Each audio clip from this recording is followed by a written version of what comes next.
자, 이번 시간은 이제 사무관리론이고요. 자, 기출문제, 예상문제, 그다음에 예상, 뭐 사례 문제까지 해서 모의고사 형식으로 몇 문제 풀어보도록 하겠습니다. 그래서 첫 번째고요. 행정 업무 운영과 혁신에 관한 규정에 따라 업무의 분장, 개선, 행정 효율성 진단에 대해서 서술하시오입니다. 그래서 먼저 서론을 쓸 때, 자, 서론은 서론 문제, 그다음에 이제 본론, 결론 이렇게 나눠주시고요. 서론은 이제 문제 제기라고 보시면 되죠. 그래서 행정기관은 자 업무를 분장을 한다. 이 제도, 그죠? 그러면 행정기관은 행정의 능률성과 책임성 제고입니다.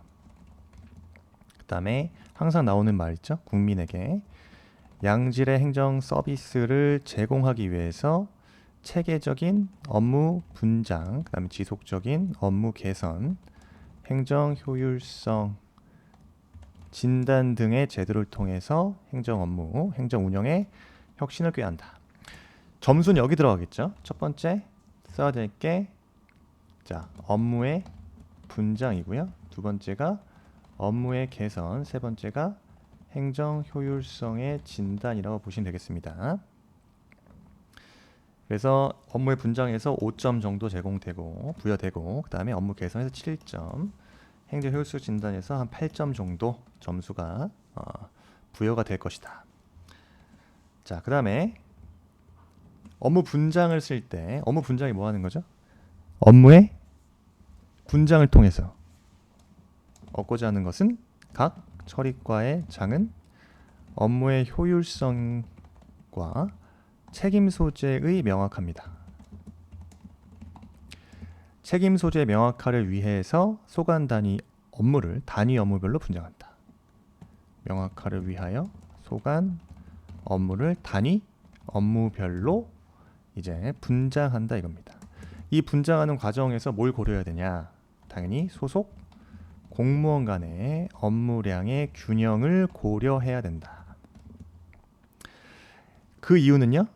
그렇게 해야 행정 조직 내 불균형, 그죠?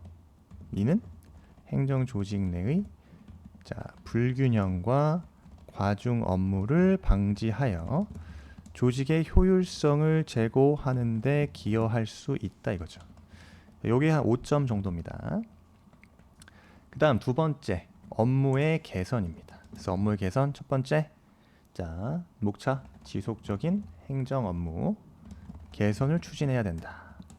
그 다음에 행안부 장관이 해야 될 게 바로 뭐죠? 우수 사례에 대해서 경진 대회 등을 통해서 포상을 내려줘야 된다. 그래서 업무 개선입니다. 그래서 행정기관의 장은 당연히 국민 서비스와 행정 효율성 제고를 위해서 행정 절차와 방법을 지속적으로 개선해야 된다. 그 다음에 우수 사례 경진대회 개최. 이를 하는 이유는요, 행안부 장관이 행정기관의 업무 개선 참여를 유도하기 위해서 우수 사례 경진 대회 등을 개최할 수 있다. 당연히 포상 가능하죠. 우수 사례에 대해서 포상할 수 있다. 이 경진 대회를 개최한 이유는 기관 간 모범 사례 확산을 유도하고 혁신 동기를 부여하는 제도다. 장치이다. 이렇게 쓰면 될 것 같습니다.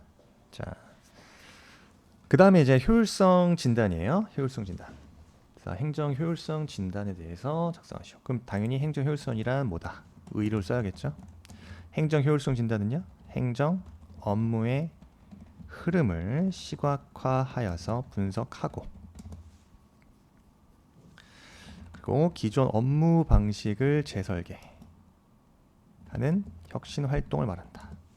이게 행정 효율성에 대한 진단. 그래서 행정의 능률성과 국민의 만족도를 동시에 높이는 수단이라고 보시면 됩니다. 그래서 행정 효율성 진단이란 다시 행정 업무의 흐름 시각화, 그리고 분석, 그리고 기존 업무 방식을 재설계하는 혁신 활동을 말한다. 다음에 목차는요, 이제 진단의 실시입니다. 그래서 행안부 장관은 행정기관의 절차나 수행 체계, 제도 등을 분석 및 개선을 권고하는 진단을 실시할 수 있다 나와 있고요. 그다음 전문 인력의 활용입니다. 그래서 진단 시에는 당연히 전문성과 경험을 갖춘 공무원 또는 외부 전문가의 지원을 받을 수 있다. 그래서 진단의 실효성을 제고시키는 거죠. 자, 행정업무 운영 혁신에 관한 규정 64조, 65조에 대한 내용이에요. 그래서 결론 뭡니까? 자, 업무의 분장, 그 다음에 지속적인 개선 노력, 체계적 효율성 진단은 궁극적으로 행정의 질적 향상, 대국민 서비스 만족 증진에 기여하고 있다 이겁니다. 따라서 이러한 제도들이 실질적 행정 혁신으로 이어지기 위해서는 어떻게 해야 된다? 실행력 있는 피드백 체계와 조직의 학습 문화를 정착하는 것이 중요하다. 자, 이것도 아직 나오지 않았기 때문에 나올 수 있는 쟁점 중에 하나입니다. 그래서 업무의 분장, 업무의 개선, 행정 효율성 진단에 대한 쟁점이었고요. 그 다음에 이제 업무의 문서에 있어서의 결제죠. 자, 문서 결제입니다. 자, 문서의 결제는 지금 전반적인 내용입니다. 문서 결제에 대한 전반적인 내용은 다음과 같다. 일단 의의를 써줘야 되고요. 만약에 40점짜리 써야 된다면 그 다음에 결제 기능, 순기능과 역기능, 그죠?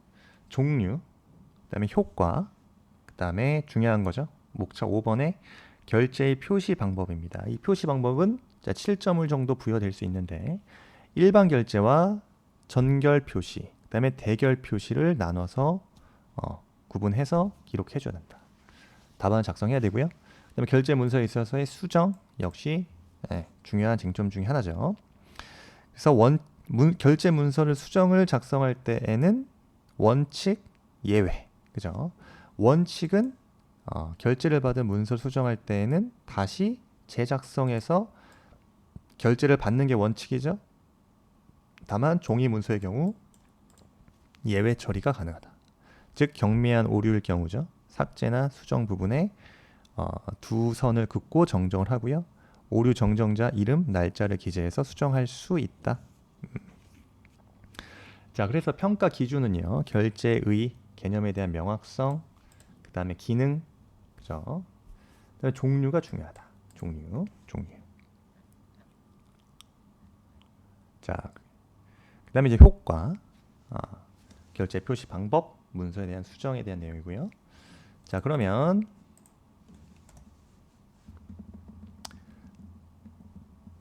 먼저 결제에 대한 의의부터 간단하게 적어줘야겠죠. 결제에 대한 의의다. 결제의 의의입니다. 자, 결제랑은 뭐다?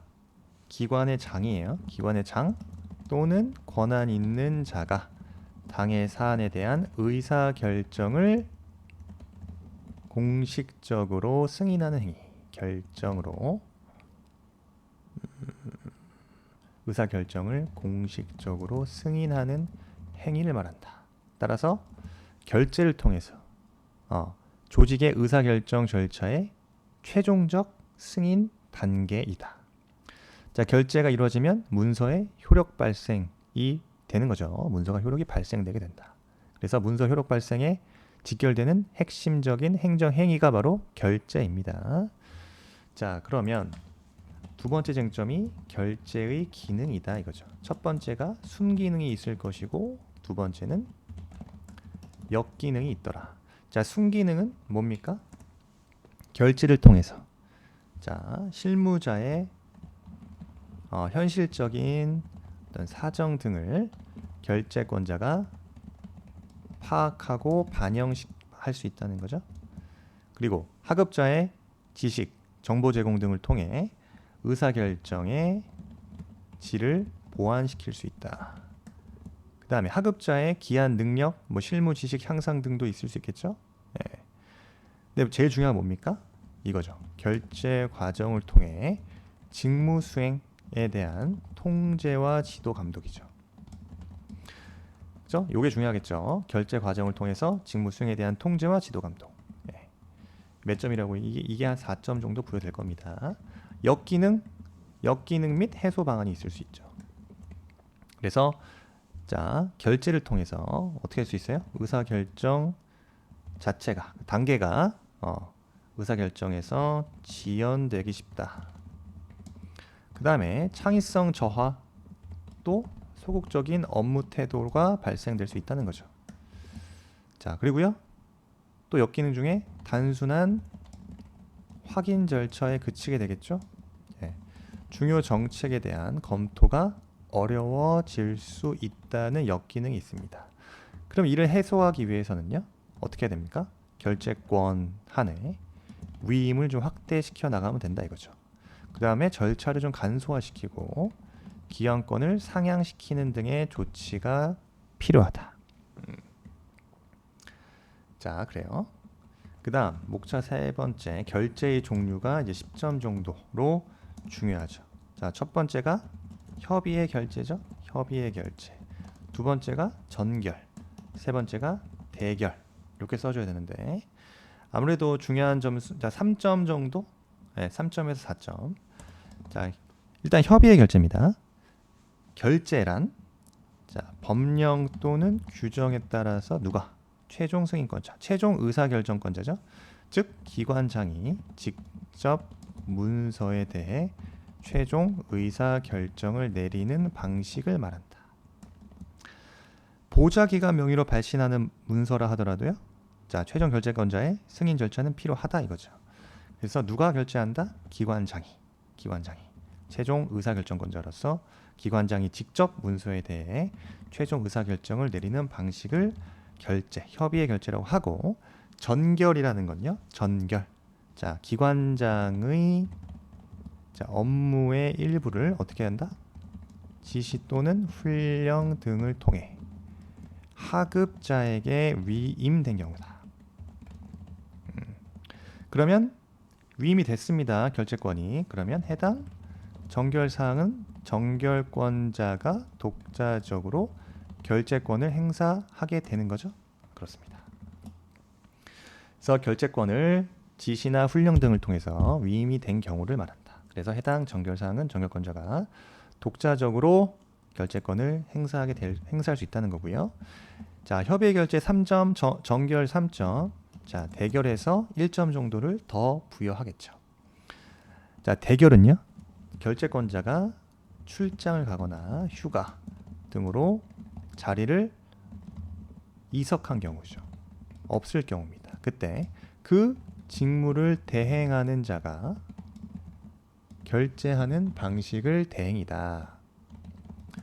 단, 자, 대결권자 같은 경우, 자, 중요한 내용의 문서의 경우 사후 보고가 결재권자에게 필요하죠? 네, 사후 보고가 필요하다. 요 정도만 적어주시면 될 것 같고, 그 다음에 결제의 효과 5점 정도 부여될 수 있다. 그러면 결제는요, 어떻게 알아? 전자 서명이나 자, 수기 서명을 통해 성립이 되고 결제는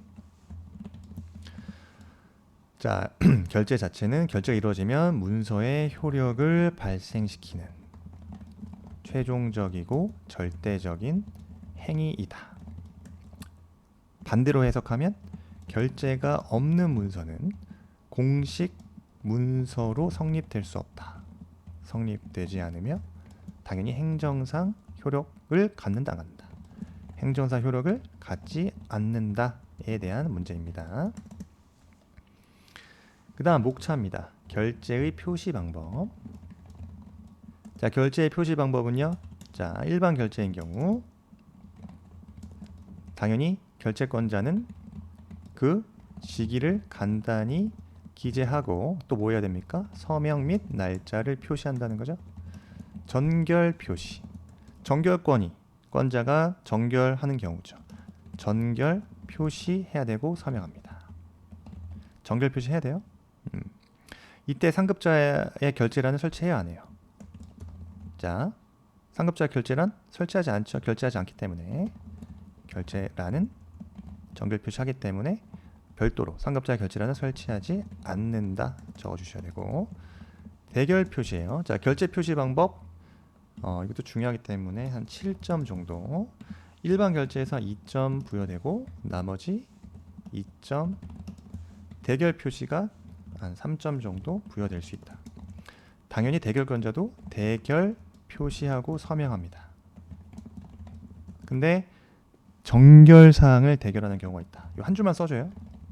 을 대결하는 경우 이때는 정결과 대결을 함께 표시한다. 즉 병기한다 이렇게 써주면 되겠습니다. 그 다음에 목차 5번이에요. 6번이에요. 자, 결제 문서의 수정이다. 원칙 뭐라 그랬죠? 원칙은 자, 결제를 받은 문서를 수정할 때 어떻게 하라? 다시 재작성하여 결제를 받는 것이 원칙이라고 그랬습니다. 다만 이제 종이 문서의 예외 처리 요게 한 3점 정도 부여됩니다. 원칙 써줘야 돼요. 그래서 도합 5점이 나갑니다. 그때 종이 문서 예외 처리인 경우는 언제입니까? 주로 경미한 오류일 경우입니다. 그리고 이런 경우는 삭제 또는 수정하고요. 그 부분에 수정 부분에 두 선을 긋고 정정하게 되고 오류 정정자 이름과 날짜를 기재하여 수정할 수 있다. 예외적인 경우에요. 이렇게만 써주면 됩니다. 자, 그렇게 해서 다시 이제 출제 위원들에게 이런 식으로 배점 기준표가 주어진다 이거죠. 자, 모범 답안이라고 봤을 때 결제를 보고 이 사람이 개념을 명확하게, 그다음에 기능적 중요성 서술을 했는지 여부에 따라서 5점 만점에 몇 점을 부여하냐 이거죠. 그래서 일단 개념을 명확하게 써야 된다. 그래서 기관장 또는 권한 있는 자가 당의 사안에 대해서 의사 결정을 공식적으로 승인하는 행위, 이렇게만 쓰면 된다. 근데 기능적 중요성을 좀 더 썰 수 있어야 되기 때문에 이 말도 써주는 게 좋겠다. 5점 만점을 맞기 위해서는 이렇게만 쓰면 4점 정도는 나갈 수 있겠지만 1점 깎일 수 있다. 왜? 기능적인 중요성 서술 여부가 빠져 있다. 무슨 말이에요? 조직의 의사결정 절차 중 최종적인 승인 단계로 문서의 효력 발생과 직결되는 핵심 행정행위이다. 이렇게 쓰면요. 요 말 한 줄이 들어감으로써 좀 더 완성도가 높아질 수 있다는 거죠. 그래서 이렇게 쓰면 이제 5점이 나가는 겁니다. 그 다음 결제 기능 8점을 부여하겠다 이거예요. 그때 순기능, 역기능, 해소 방안, 서술 여부를 썼다 이거죠. 그랬을 때 자, 순기능 자, 몇 가지 써야겠죠? 한 3가지 이상만 쓰면 될 것 같아요. 중요한 건 요 말이죠. 그래서 실무자의 현실적 사정을 결제권자 파악하고 반영시킬 수 있다. 하급자의 지식 정보 제공을 통해 의사결정의 질을 보완시킬 수 있다. 그 다음에 또 하나 쓰자면 하급자의 기한 능력과 실무 지식 향상 시켜서 훈련 기회로 작용한다. 중요한 건 요거죠. 결제 과정과 결제 과정을 통해서 직무 수행에 대한 통제 지도 감독이 가능하다. 이게 한 4점이라 이거죠. 그래서 요 4가지가 다 들어가면 1점, 1점, 1점씩 4점을 부여하겠죠. 자, 이렇게 좀 점수에 대해서 어떻게 점수가 나갈지 우리가 한번 디테일하게 한번 살펴볼 필요가 있다 이겁니다. 그 다음 의사 역기능과 해소 방안이에요. 그러면 역기능 한 2가지 정도, 그 다음 해소 방안을 써주면 되지 않을까. 그래서 이것도 한 4점 정도가 나간다. 자, 역기능 첫 번째 의사결정 지연될 수 있고 창의성 저하되고 소극적인 업무 태도가 발생된다. 단순한 확인 절차에 그치고 중요 정책에 대한 검토가 어려워질 수 있다. 그래서 결제권을 위임을 확대하고 절차를 간소화하고 기한권 상향 등을 통한 조치가 필요하다. 이렇게 적어주시면 자, 해소 방안까지 서술했기 때문에 8점이 나갈 수 있다 이겁니다. 자, 8점. 자, 8점이에요. 절대 가볍게 여기면 안 되는 거죠. 그 다음 결제, 정결, 대결 10점입니다. 저 결제 종류는 세 가지. 협의의 결제, 전결, 대결이 있다. 그죠? 그래서 협의의 결제 3점, 3점, 4점 이렇게 나갈 겁니다. 그래서 법령 규정에 따라 협의의 결제에 대한 개념이죠. 기관장이 직접 문서에 대한 최종 의사 결정을 내린다. 그 다음에 협의의 결제 같은 경우 자, 보좌기관 명의로 발신되는 문서라 하더라도 최종 결제권자의 승인 절차가 필요하다. 그죠? 전결은 기관장의 업무의 일부를 지시, 훈령 등을 통해 하급자에게 위임된 경우를 말한다. 해당 전결사항은 전결권자가 독자적 결재권으로 행사한다. 그죠? 대결. 결재권자가 이제 출장, 휴가 등으로 자리에 이석된 경우, 자리가 없는 경우다. 그래서 직무 대행하는 자가 결정하는 방식이고, 다만 중요한 내용의 문서인 경우에는 뭐가 필요하다? 사후 보고가 필요하다. 그 다음 결제 효과 5점. 결제의 법적 효력 중심으로 서술을 했는지 여부를 본다 이겁니다. 그죠? 법적 효력. 자, 결제는 전자서명, 수기서명을 통해 성립하고요. 그죠? 그 문서를 요 말이 들어가줘야 돼요. 두 번째, 문서 효력을 발생시키는 최종적이고 절대적인 행위. 요 말이 들어가야 된다. 법적 효력 중심으로. 따라서 결제가 없는 문서 어떻게 된다? 공식 문서로 성립되지가 않아요. 자, 그렇습니다. 표시 방법. 자, 7점입니다. 직위를 기재하고 서명 날짜를 표시해야 된다. 정결 마찬가지. 정결 표시 서명하고, 근데 이때 전결 결제권은 위임이 됐기 때문에 상급자의 결제란은 별도로 설치하지 않는다. 대결의 표시는 대결 표시하고, 정결 사항을 대결하는 경우에는 전결과 대결을 병기한다. 그죠? 요 정도 써주면 되고, 수정에 있어서는 원칙과 예외를 나눠서 써야 된다. 그죠? 그렇습니다. 이렇게 해서 원칙과 예외를 나눠 쓰면 이제 5점이에요. 이렇게 해서 40점 정도가 나올 수 있다. 이렇게 썼을 때 우리가 몇 점 맞아야 됩니까? 최소? 네. 아무리 깎여도 30점, 35점 정도를 받아내야 되는 거죠. 물론 쉽지 않다. 쉽지 않아요. 하지만 해내야 된다. 자, 그 다음 쟁점이 바로 이제 뭡니까? 복합민원. 자, 복합민원에 대한 예라고 보시면 됩니다. 여기 20점짜리고요. 출제가 됐던 거고요. 그 다음에 이제 사례를 통해서 한번 복합민원에 대한 사례를 적용해보자 보시면 되겠습니다. 자, 먼저 복합민원에 대해서 어떻게 써야 됩니까? 개념을 써야 된다. 그러면 자, 문제를 볼게요. 공장 설립 승인과 같은 대표적인 예입니다. 공장 설립 승인과 같은 뭐 외관상으로는 단일 민원처럼 볼 수 있으나 이 공장 설립 승인에 있어서는 승인을 받기 위해서는 다수 행정기관이 관련될 수밖에 없다 이거죠. 자, 그래서 자, 복합민원은 자, 서론에서 자, 현대 행정에서 복잡한 민원 절차 간소화가 필요하다. 따라서 복합 민원에 대한 체계적인 대응 방식이 요구되는데, 복합 민원이란 뭐다? 여러 부서 또는 기관이 관여하는 그죠? 하나의 민원 목적을 달성하기 위한 민원 사무를 의미한다. 그래서 이에 대한 효율적인 대응이 중요한데, 이를 위해서 다양한 민원 처리 제도가 운영되고 있다. 그래서 본론 들어가세요. 첫 번째, 여기서부터 점수가 부여될 겁니다. 복합 민원의 의의가 한 4점 정도 부여될 것이고 20점 만점에. 그 다음에 자, 복합 민원의 처리 방식 몇 점? 몇 점 줄 거예요? 8점 주겠습니다. 8점. 그 다음에 역시 빠질 수 없죠. 복합 민원 처리하기 위해서 실무기구, 민원 실무 심의회 운영 4점 정도 부여될 것이고요. 역시 민원 1회 방문 처리제 4점 정도로 부여하겠습니다. 그 다음에 결어 쓰면 되겠죠? 결어. 자, 그랬을 때 복합민원에 대한 의의 뭡니까? 일단 앞부분에서 얘기했죠. 여러 관계기관 또는 부서의 허가나 인가나 승인, 협의 등 필요한 법정 민원이다.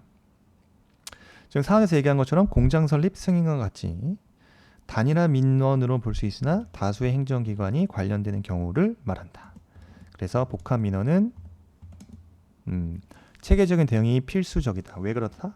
이러한 처리 절차의 중복 문제, 또 민원인이 반복해서 방문할 수도 있고 처리가 지연 등의 비효율 문제를 동반할 수 있기 때문에 체계적인 대응이 필수이다. 그 다음에 이제 제일 중요한 쟁점이죠. 복합 민원에 대한 처리 방식입니다. 그래서 첫 번째 어떻게 알아? 처리 주무 부서를 지정해라. 그 다음 두 번째 민원 서류의 일괄 제출. 그 다음 세 번째 민원 정보 사전 정보입니다. 사전 제공이에요. 자, 먼저 행정기관의 장은요, 이러한 복합 민원을 담당할 처리 주무 부서를 지정하고요. 해당 부서가 뭐 하는 거예요? 관계기관 간에 협조해서 일괄 처리할 수 있도록 한다. 요 한 줄. 그 다음에 민원 서류의 일괄 제출은요, 복합 민원과 관련된 모든 민원 서류를 한 번에 접수할 수 있도록 함으로써 궁극적으로 민원인의 반복 제출 부담을 해소하게 한다. 그 다음에 사전 열람할 수 있어야 되는 거죠. 민원 사무 편람이요. 그래서 민원 편람 게시판 등을 통해서 민원인은 복합 민원에 대한 종류, 처리 절차, 구비 서류, 처리 기간 등을 사전에 열람할 수 있으며 이는 민원 사무 편람 게시판 등을 통해 제공됩니다. 그죠? 요 세 가지가 중요한 말이겠죠. 그 다음에 세 번째 목차, 민원 실무 심의에 대한 운영을 해야 된다. 왜? 복합 민원 처리할 때 민원 실무 심의회를 운영해야 되는 거예요. 그래서 한 줄은 무조건 이렇게 쓰는 거죠. 행정기관의 장은 복합 민원의 처리에 관련하여, 그냥 그대로 써줘야 되는 거예요. 이건 기계적으로 민원 실무 심의회, 명칭은 다양해요. 실무 종합 심의회 등등. 민원 실무 심의회를 운영하여야 하며, 그죠? 위원장은 누가 된다? 처리 주무 부서의 장이 되고, 위원은 관계 기관 및 부서의 실무 책임자로 구성한다까지요. 자, 이렇게 해야 어떻게 됩니까? 민원 사안별로 이해관계 조정과 부서 간의 신속한 협의가 가능해진다. 아시겠죠?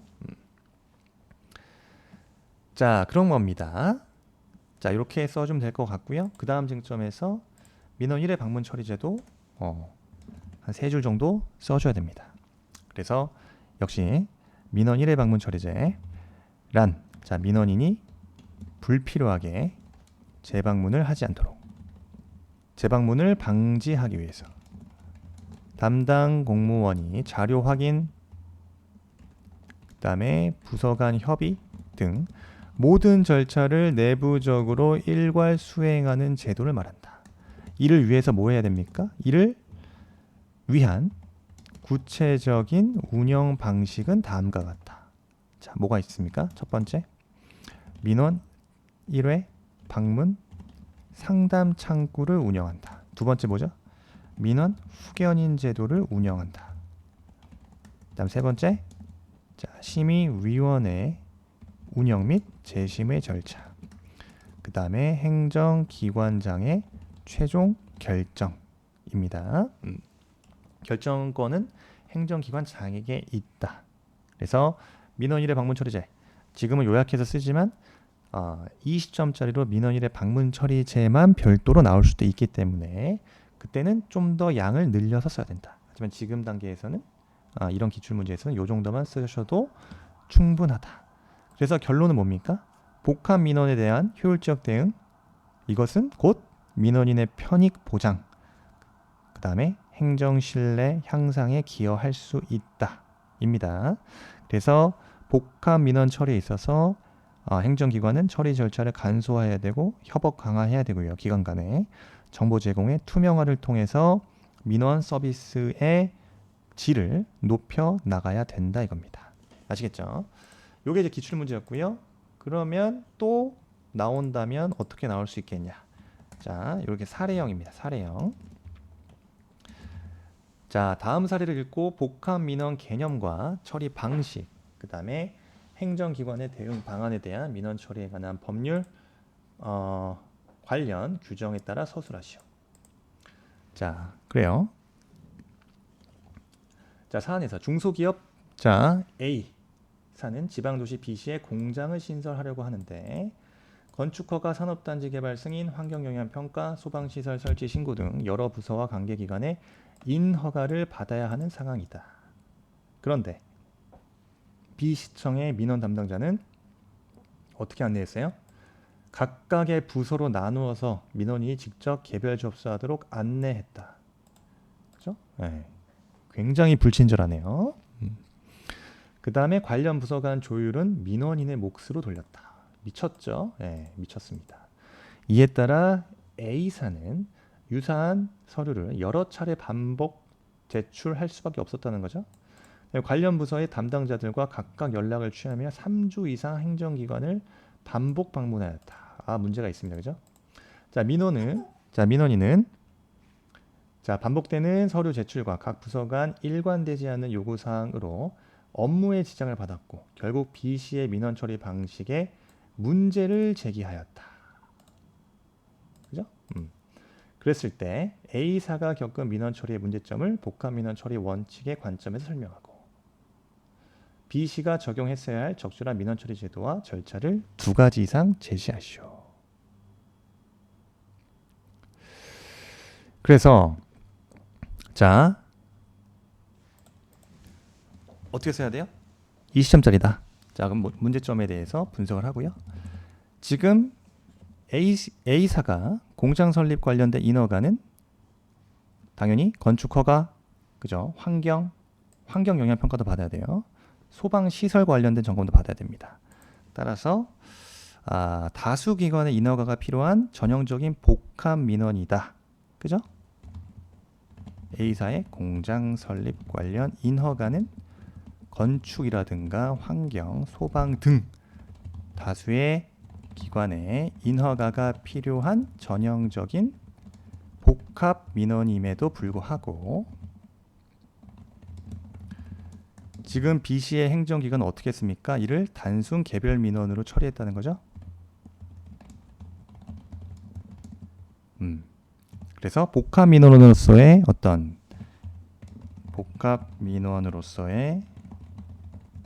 일괄 접수 및 협조 조정 기능을 이해하지 못했다는 겁니다.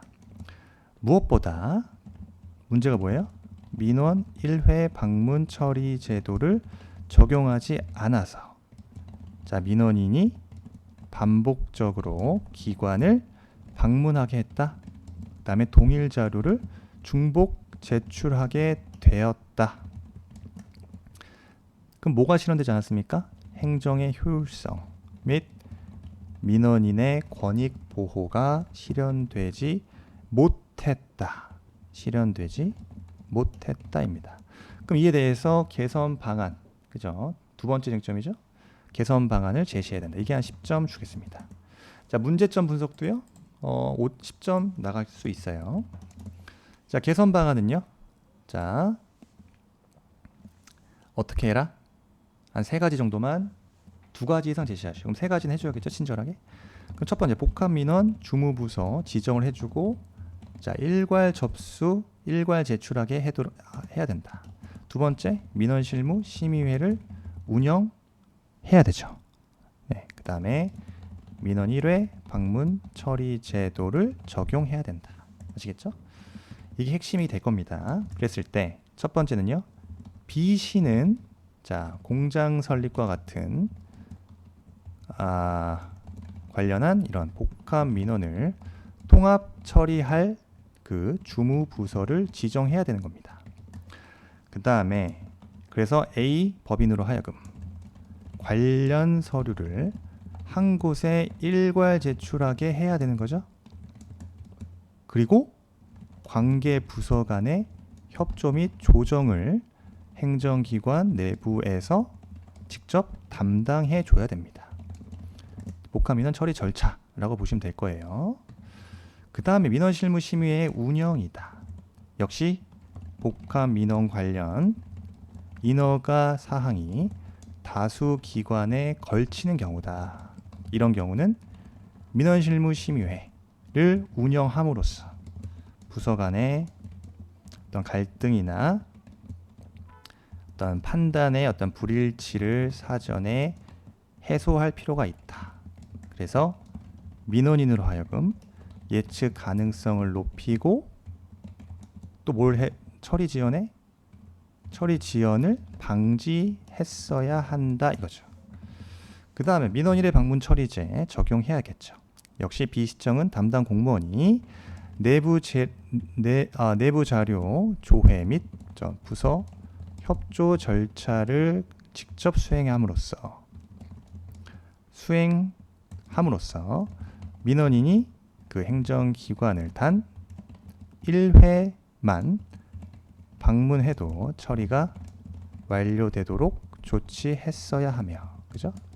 이를 위해 민원 상담 창구를 운영할 수도 있고 민원 후견인을 지정할 수도 있죠. 도입할 수 있다, 도입했어야 한다 이렇게 결론 내리시면 되겠습니다. 따라서 자 결론입니다. 공장 설립 인허가처럼 복잡한 절차를 수반하는 이러한 민원에 대해서는 행정기관은 복합 민원 처리 제도와 민원 1회 방문 처리제를 보다 실효성 있게 운영해 나가야 된다. 그럼으로써 자 민원인의 부담 최소화, 행정의 효율성, 그리고 무엇보다 신뢰성을 확보해야 된다입니다.